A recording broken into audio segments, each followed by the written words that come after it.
Welcome back to the shit show, everybody. Let's head on out to Chapin, South Carolina, where Mayor Bill Mitchell failed a polygraph and still managed to escape charges for assaulting his own clerk of court. Now, is this video about the mayor or about SLED? You can tell me. So the mayor was elected back in November, and I gotta believe that a lot of that is because the incumbent mayor passed away just before the election. There were only about 350 people that voted, and of course, this Yahoo was elected. So this term was supposed to start in January. Term begins in January when you swear him in. But he decided, no, we're not gonna wait for January. The incumbent mayor is deceased. I'm gonna take over now. So he gathers up his people and marches over to the municipal building and demands that this clerk of court let him into the courtroom so he can swear himself in. Well, the clerk of court says, wait a minute, I don't know if I can do that. You're basically a regular citizen at this point. I don't know whether to let you in. There's protocol that has to be followed. I need to at least check with the protocol and the proper people to decide whether to let you in. He didn't like that.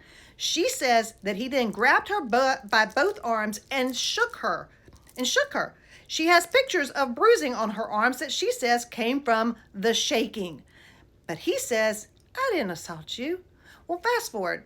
The Attorney General's office said today that they don't normally handle cases in magistrate court. This would be a simple assault case, 0 to 30 days, and a fine, maybe. But they don't normally handle cases that small. So they gave it over to SLED to do the investigation. So SLED gets involved. There are 2 witnesses that support the clerk's version of events. One that supports the mayor's version of events.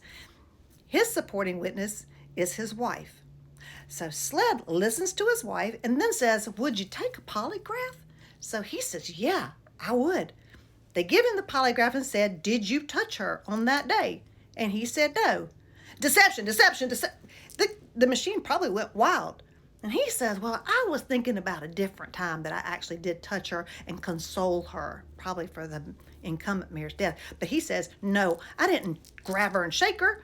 Not at all. So SLED has decided they don't have enough information to file charges. Now, I'm going to tell you, as a criminal defense attorney, I could look at somebody and say, boo, and they would arrest me for assault. But not this guy.